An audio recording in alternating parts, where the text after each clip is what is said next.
Hello everyone, Monisha here. In this video, I will be completing part 2 of our environment chapter. In this, I will be including food chains and webs, which consist of the various levels in trophic level, the producers, consumers, and decomposers, and also the harmful effect of pesticides to human beings, and also about all other measures which we can take by saving the environment.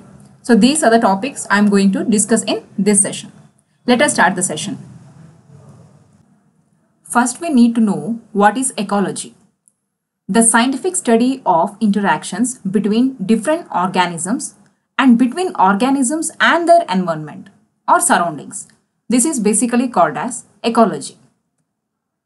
We have already know that what is biotic and abiotic factors. So biotic factors is nothing but living factors that influence an ecosystem. Whereas abiotic factors are non-living factors that influence the ecosystem. Biotic factors may include trees, animals, insects, etc. Whereas abiotic factors include rain, sunlight, weather, etc. An organism is called as any independent living thing. It can be small-celled organisms like bacteria, or else it can be a large-sized organism like a whale. So this organism has been categorized into food chains as producers, consumers, and decomposers. And all are one by one dependent on each other. So producers are basically those which get energy directly from the sun to obtain food. So these process by which they obtain food is called as photosynthesis. So producers are those in low level in the trophic level which always obtain direct energy from the sun and it will convert it into food.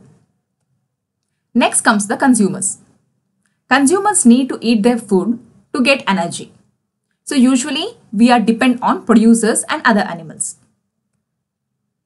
And there are different categorization of consumers also. The categories are carnivorous, herbivorous, and omnivorous. Herbivorous, as we know, only eat green plants. They are basically very much dependent on the producers that are grass and plants. Next is the carnivorous section. Carnivores eat only meat. They are not dependent on the plants. So next comes omnivorous, human beings, bear, and some other animals which depends both on animals and plants. They eat both veg and non-veg. That is called as omnivores. Next comes the last section and very important section, that is decomposers. Decomposers are very much essential for the surface of the earth. If decomposers are not there, then almost our earth's surface and the topsoil will be filled with dead bodies. So decomposers eat all the dead things and turn them back into dirt. Example, mushrooms, worms, bugs, earthworms. You can name a lot of things and they are very important for the earth ecosystem to sustain. Now let us go to the important factor, that is food chains. There's always a big fish, one dependent on the other. So what is a food chain basically? A food chain is a simple model that shows how food or energy flows from one organism to another. We already know about the producers. Plants are called producers because they produce food. When plant-eating animals eat plants, some of the plant's energy passes to the animals. So these animals are called as primary consumers. For example, here grasshopper is the primary consumer. But when animal eat other animal, they are called as secondary consumers. After the grasshopper eat the grass, it obtains some amount of energy and this energy will be transferred to the frog when the frog eats the primary consumer. So this is very much important to know that grasshopper is the primary consumer whereas frog is the secondary consumer. So this can be the basic definition of food chain. Flow of energy in an ecosystem in one way process, that is unidirectional. The sequence of organisms through which the energy flows is known as the food chain, and this definition is very, very important. Flow of energy in an ecosystem in unidirectional way, that is in one way, and the sequence of energy flow is called as a food chain. And the important significance of food chain is the knowledge of food chain helps in understanding the feeding relationship as well as the interaction between the organism and the ecosystem. It also helps us in understanding the mechanism of energy flow, how exactly the sun's energy flow from one matter to other, one organism to other, and the circulation of matter in the ecosystem.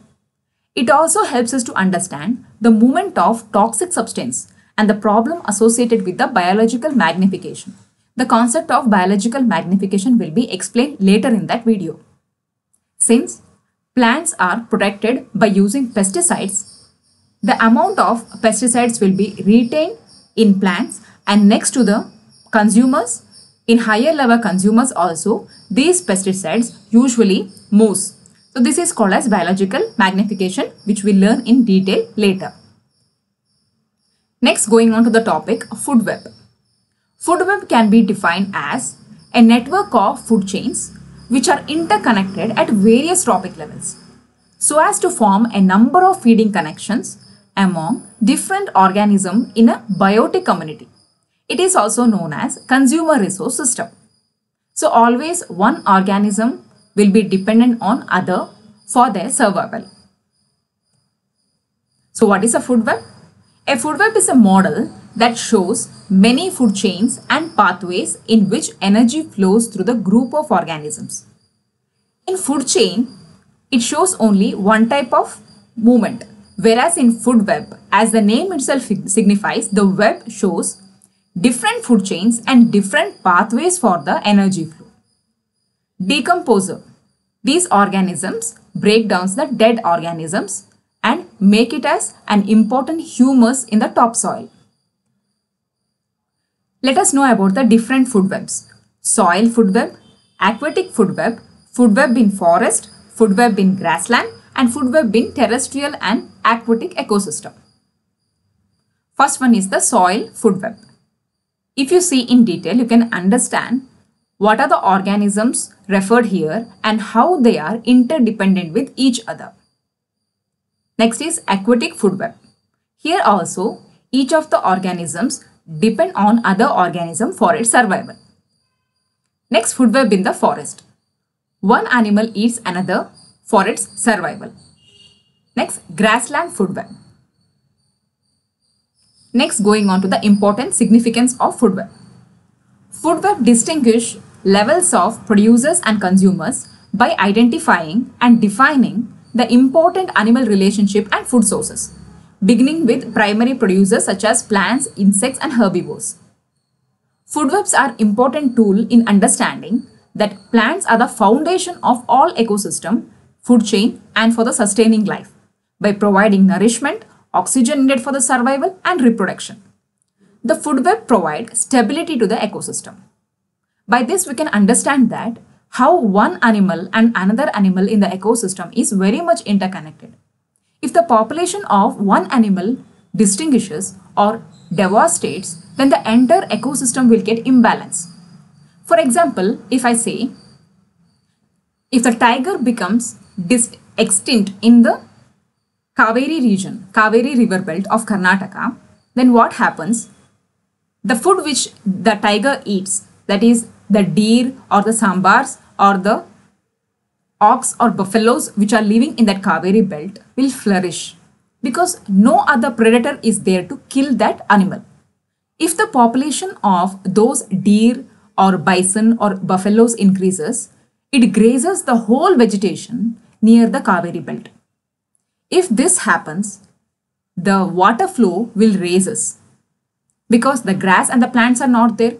The water flow raises and mainly it will become a flood. It causes a flood in our ecosystem. By this small example, you can understand how one animal and another animal is interdependent and how it is important for our survival also. Next, moving on to ecological pyramids. So what are ecological pyramids? Ecological pyramids are graphical representation of the trophic structure ecosystem. Trophic levels are feeding positions in the food chain such as primary producers, herbivores, primary carnivore, etc. Let us know about a quick fact.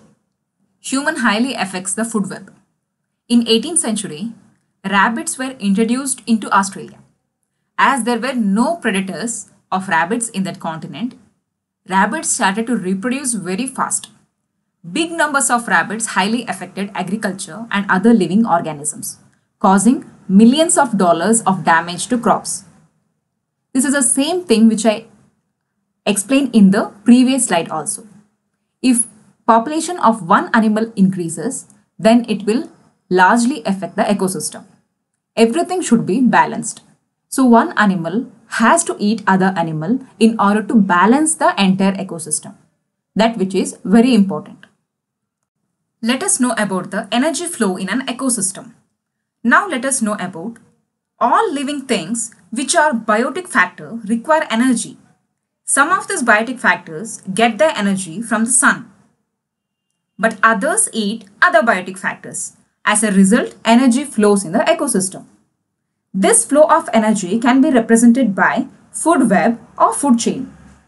Perhaps from most ecosystem, the ultimate source of energy is the sun. And as you move from one organism to other organism, you move up in the trophic level. For example, moving from mollusk to the white perch will be a trophic level. Producers use photosynthesis to create their energy, and there are very large source of energy in most ecosystems. Plants and algae are the examples.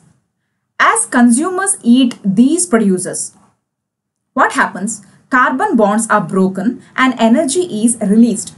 And this energy is released from one level to the another level.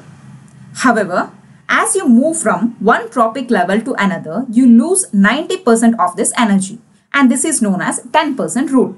For example, if you start with the 1000 joule of grass and the grasshopper eats the plant, only 10 joule will be transferred. And when a bird eats the insect, only 1 joule will be transferred. So where does this energy go? Most of the energy lost as heat itself. The energy flow in an ecosystem follows the law of thermodynamics. First law states that energy cannot be created nor be destroyed in a system, but it can be converted from one form of energy to other. The second law states that energy conversion is never complete and efficient. Now we are going to learn about what is biomagnification. Is one particle large enough to make a difference? What if we multiply it by 10? What about if it multiplied by 100 or 1000 or 10,000? This story starts with the mosquito. People hate mosquito because it carry deadly disease like malaria and dengue. So in 1940, a chemical called dichloro-diphenyl trichloroethane or DDT was developed as a first modern insecticide.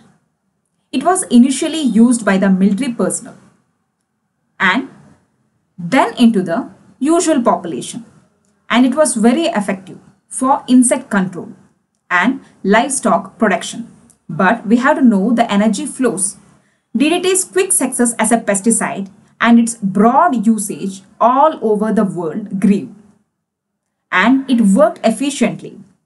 However, in nature, mosquitoes which are eaten by small fishes were then transferring the DDT from mosquito into the small fish. These small fish in turn are eaten by sunfish, even larger fish. But not just one fish, many fishes, and that amount of DDT inside the body of a sunfish. But then the sunfish were eaten by even larger fishes. But this fish not only eat one sunfish, but so many sunfishes. The amount of DDT multiplies yet again. Now the top predator, that is falcon or eagle, going to eat that bigger fishes, and not just one big fish, but many big fishes. Keep in mind, the only thing that died because of DDT was a mosquito, and rest was just a particular chain of events went by the natural flow of energy. But now the eagle has tens and thousands of units of DDT inside it. So what happens? When eagle lay their eggs, the fetus will not grow in a proper way. It dies. Without eggs, there will be no eagles. So this is the bad impact of biomagnification and one example of pesticides.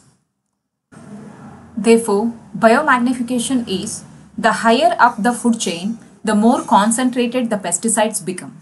This process is called biomagnification or bioamplification.